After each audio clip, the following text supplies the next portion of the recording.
नमस्कार, मैं सुष्मिता मिश्रा। आप देखना शुरू कर चुके हैं 4 PM यूपी।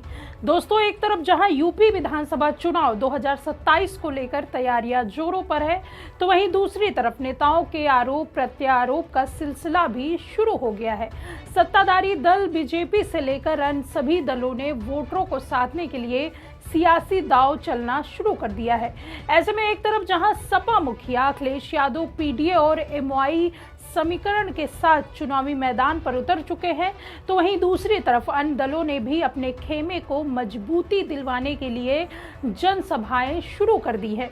इसी कड़ी में एक और नाम सूबे की सियासत में जोरों से चर्चा में चल रहा है। दरअसल रिपब्लिकन अब एंट्री करने की तैयारी कर रहा है, जिससे आगामी चुनाव में समाजवादी पार्टी और बहुजन समाज पार्टी की मुश्किलें बढ़ सकती हैं।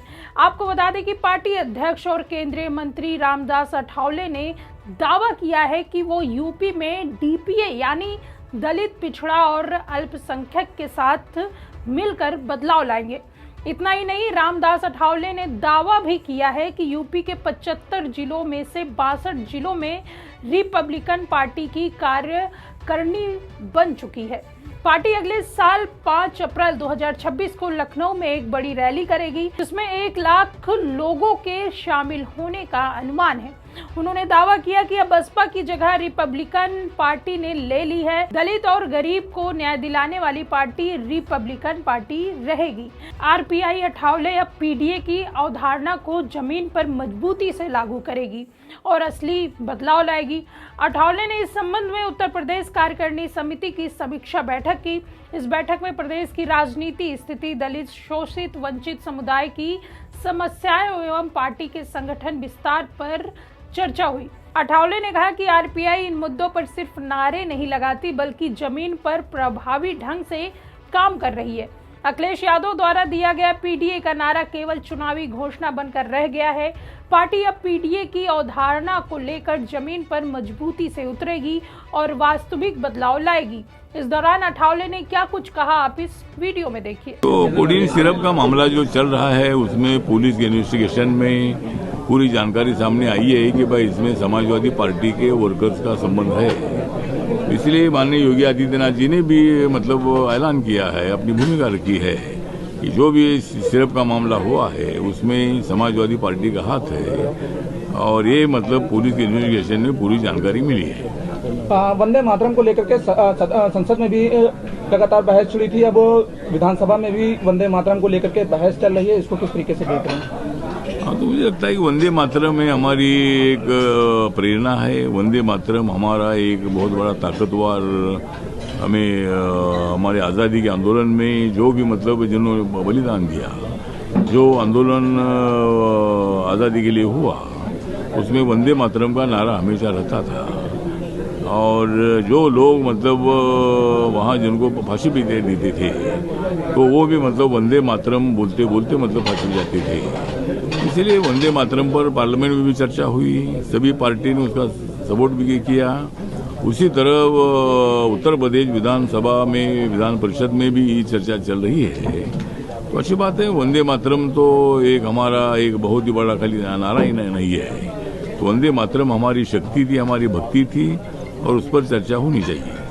सर, पश्चिम बंगाल में जिस तरीके से जो वहाँ की मुख्यमंत्री हैं ममता बनर्जी, वो कह रहे हैं कि भाजपा 1.5 करोड़ मतदाताओं का नाम हटवाना चाहती है, ये लोकतंत्र को नष्ट करना चाहती है। और उनकी अगर बात की जाए तो कल वर्धमान में बिहार पंजीकरण नंबर वाली 50 मोटरसाइकिलें भी देखी गई हैं। मुझे लगता है कि भाजपा वहाँ से 1.5 करोड़ लोगों के नाम हटा रही है, ये ममता जी के आरोप में तथ्य नहीं है। वह SIR के माध्यम से इंक्वायरी हो रही है, और जो लोगों के नाम 2-2 बार 3-3 बार है, उनके नाम हटाने का इलेक्शन कमीशन का काम है। ये कोई बीजेपी का कोई संबंध उसमें नहीं है। लेकिन इसी तरह के आरोप बीजेपी पर लगाते हैं, और इलेक्शन कमीशन का और बीजेपी का कोई संबंध नहीं है। सरकार का और इलेक्शन कमीशन कोई संबंध नहीं होता है। जब बाबा साहब अम्बेडकर जी ने जब संविधान बनाया था, तो इलेक्शन कमीशन को स्वतंत्र अधिकार दे दिया है, और इलेक्शन लिस्ट पारदर्शी होनी चाहिए। इसी तरह की मांग अपोजिशन की भी है। तो जो गलत वोटर से उनका अगर नाम हटता है, तो बीजेपी हटा रही है, ऐसा आरोप लगाना ठीक नहीं है। और जो सही वोटर से उनका नाम बिल्कुल नहीं हटना चाहिए। अगर ममता बनर्जी के पास अगर कोई एविडेंस है, तो वो इलेक्शन कमीशन के पास जा सकती है, और उनके हटाने वाले नामों को दोबारा उसमें लिस्ट में डाला जा सकता है। हाँ सर, मथुरा में बांके बिहारी जो ट्रस्ट है उसको राज्यपाल से मंजूरी मिल गई है, क्योंकि वहाँ का जो कामकाज है उसको एक नया कानून बिल पास किया गया है।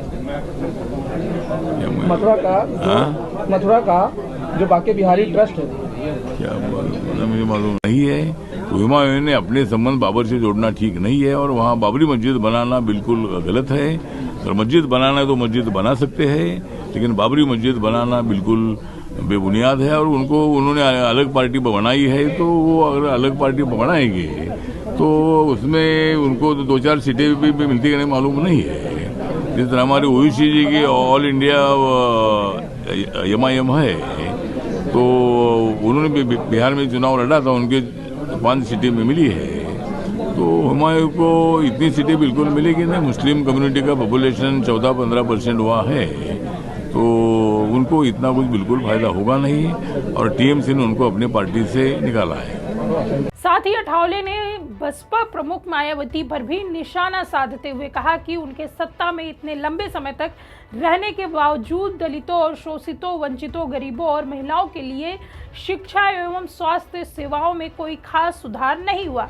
अखिलेश द्वारा दिया गया PDA का नारा सिर्फ एक चुनावी वादा बनकर रह गया है। साथ ही उन्होंने अखिलेश यादव को नसीहत भी दे डाली। उन्होंने नसीहत देते हुए कहा कि अखिलेश को चाहिए कि वो कांग्रेस के साथ गठबंधन ना करे। हालांकि अठावले भले ही नसीहत दे रहे हैं कांग्रेस से गठबंधन ना करने की, लेकिन अखिलेश यादव आगामी विधानसभा चुनाव 2027 को लेकर पहले से ही कांग्रेस से गठबंधन में रहकर चुनाव लड़ने का ऐलान कर चुके हैं। आपको बता दें कि बिहार विधानसभा चुनाव के नतीजे सामने आने के बाद से इंडिया गठबंधन को लेकर लगातार अलग अलग तरह की अटकलें लगाई जा रही थी, जिसे लेकर अखिलेश यादव ने अपना बयान देकर सभी अटकलों पर विराम लगा दिया है। दरअसल अखिलेश यादव ने गठबंधन को लेकर बड़ा बयान दिया और कहा कि यूपी में 2027 में होने वाले विधानसभा चुनाव जिनके साथ गठबंधन है उन्हीं के साथ लड़ा जाएगा। इतना ही नहीं, खबरें तो ये भी आई कि राहुल गांधी ने कांग्रेस नेताओं को अगले 6 महीने में संगठन को मजबूत करने और लोगों को मुद्दों को उठाने की नसीहत दी। इससे एक बात तो साफ है कि अठावले या उनके जैसे कोई और नेता भले इंडिया गठबंधन को तोड़ने की सलाह दे रहे हों, लेकिन सपा पहले ही साफ कर चुकी है कि 2027 के चुनाव में इंडिया गठबंधन के साथ ही लड़ेंगे। खैर, देखना ये होगा कि आगामी चुनाव में कौन किस पर भारी पड़ेगा। फिलहाल ये खबर आपको कैसी लगी, कमेंट करके अपनी राय जरूर दीजिएगा। देखते रहिए 4 PM UP। मैं सुष्मिता, नमस्कार।